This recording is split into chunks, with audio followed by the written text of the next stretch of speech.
Bismillahirrahmanirrahim. Teman-teman sekalian, kalau Anda sibukkan diri dengan ibadah sunnah, dengan izin Allah Subhanahu wa Ta'ala ya, maka yang wajib itu umumnya terpenuhi. Ya, saya bicara umumnya, bukan berarti sebuah kelaziman ya, tapi umumnya artinya kalau orang terbiasa puasa sunnah Senin Kamis, Ayyamul Bid segala macam, maka Ramadan itu akan lebih mudah bagi dia, ya, terpenuhi gitu. Orang kalau biasa menjaga sholat duha, sholat malam, sholat qobliyah, ya, maka sholat wajibnya lebih terjaga. Itu secara umum. Gitu kan. Orang kalau biasa sedekah, maka umumnya zakatnya pasti akan tidak terlewatkan. Itu juga dengan orang yang biasa umroh. Haji itu juga tidak akan jadi beban bagi dia. Nah, ibadah-ibadah sunnah ini, kalau seseorang fokus mengerjakannya dengan niat mengejar keutamaannya, sebenarnya secara tidak disadari dia juga akan melengkapkan dan menyempurnakan ibadah wajibnya.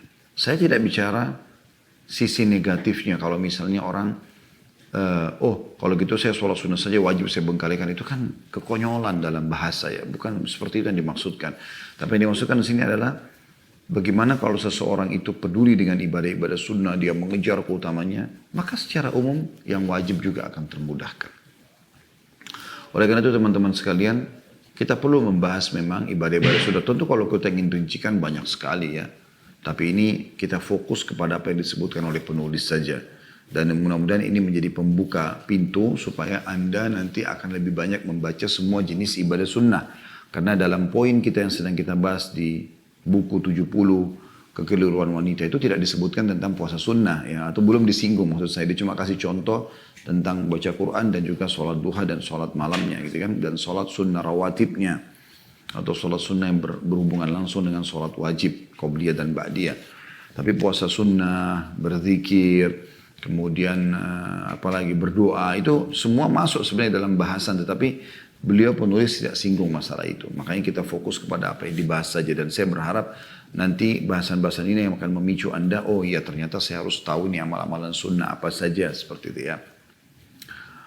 Sebelum kita masuk bahasan tentang masalah tahajud ini teman-teman sekalian panjang lebar, semoga Allah SWT ikhlaskan niat kita. Saya mengajak kembali teman-teman di YouTube untuk subscribe, jangan lupa like dan juga jangan lupa loncengnya supaya Anda selalu tahu mendapatkan informasi terbaru dari kami, dan juga teman-teman di Instagram dan Facebook untuk selalu memfollow dan mengajak teman-temannya memfollow, karena semua ini akan menjadi tambahan pahala buat kita kalau kita ikhlaskan niat, dan semua ada di ujung jempol Anda saja dengan Anda memberikan dukungan kepada acara-acara yang berbau kebaikan, apalagi dakwah di jalan Allah Subhanahu wa Ta'ala.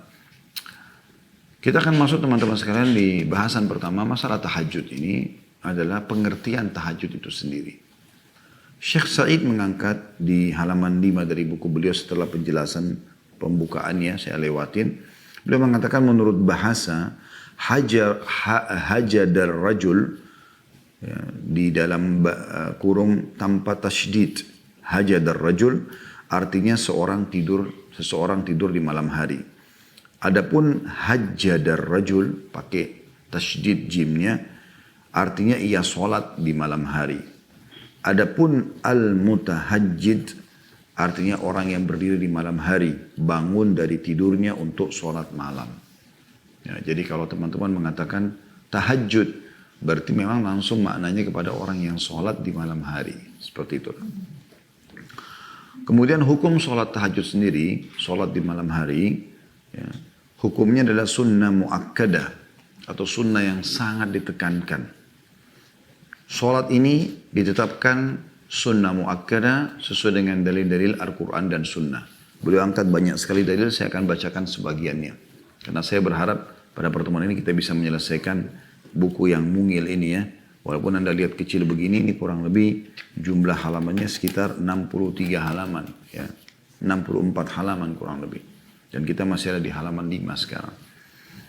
Yang pertama beliau angkat dalil tentang perintah agar sholat malam, dan bukan kewajiban tapi sunnah muakkadah, adalah surah Al-Furqan ayat 64 yang bunyinya a'udzu billahi minasyaitonir rajim walladzina yabituna lirabbihim sujjadan wa qiyama.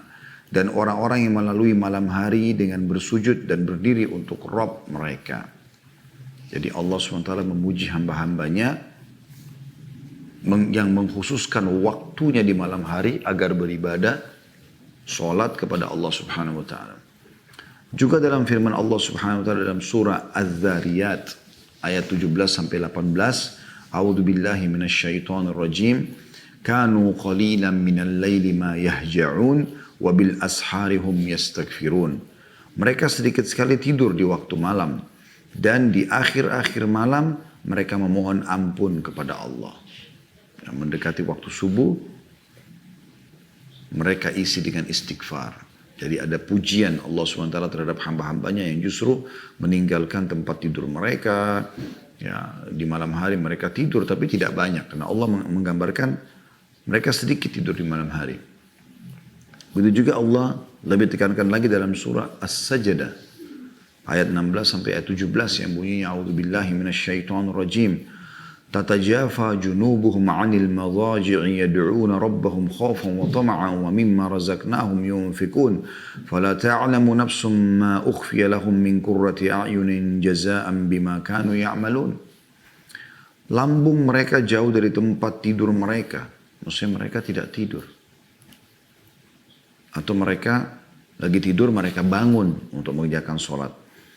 Sedang mereka berdoa kepada Rabb mereka dengan rasa takut dan harap. Takut kena siksa Allah, berharap masuk ke dalam surga, dapat rahmat Allah. Dan mereka menafkahkan sebagian dari rezeki yang kami berikan kepada mereka.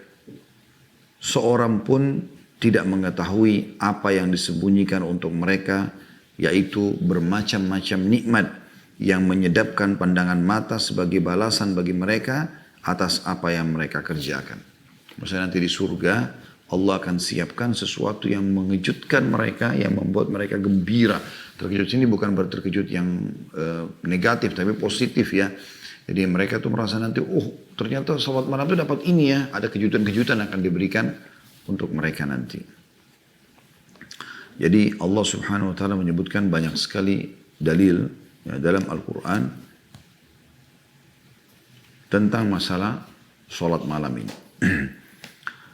Kita cukupkan insya Allah dengan dari Al-Quran ya, itu bagaimana Allah Subhanahu wa taala memerintahkan Nabi Muhammad sallallahu alaihi wasallam agar sholat malam. Dalam surah Al-Muzammil ayat 1 sampai ayat 4 yang bunyinya a'udzubillahi minasyaitonir rajim, ya ayyuhal muzammil qumil laila illa qalila nisfahu aw inqus minhu qalila aw zid alaihi warattilil qur'ana tartila. Hai orang-orang yang berselimut, maksudnya hai Muhammad. Nabi SAW kalau malam tidur berselimut. Umi orang kalau malam tidur berselimut. Bangunlah untuk mendirikan sholat di malam hari. Kecuali sedikit darinya. Maksudnya sebagian kau pakai tidur. Yaitu seperduanya atau kurangi dari seperdua itu sedikit. Atau lebih dari seperdua itu. Dan bacalah Al-Quran dengan perlahan-lahan. Kalau dalam hadis Nabi SAW, beliau menyebutkan salah satu motivasinya. Nanti kita akan sebutkan lebih banyak di poin setelahnya tentang keutamaan sholat malam. Tapi ini tentang perintahnya. Adanya dalam syariat perintah dari Al-Quran dan Sunnah untuk sholat malam. Dan dia hukumnya sunnah mu'akkadah. Yaitu sabda Nabi SAW diriwayatkan oleh Imam Muslim di nomor 1163. Afdalus siyami ba'da ramadhana syahrullahil muharram. Wa afdalus salati ba'dal faridati salatul lail.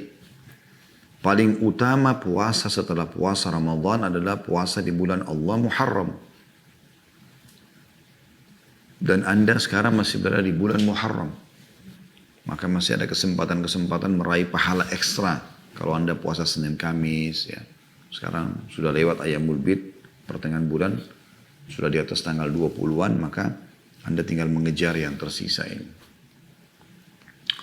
Dan afdal sholat, atau yang paling utama sholat setelah sholat fardu adalah sholat malam.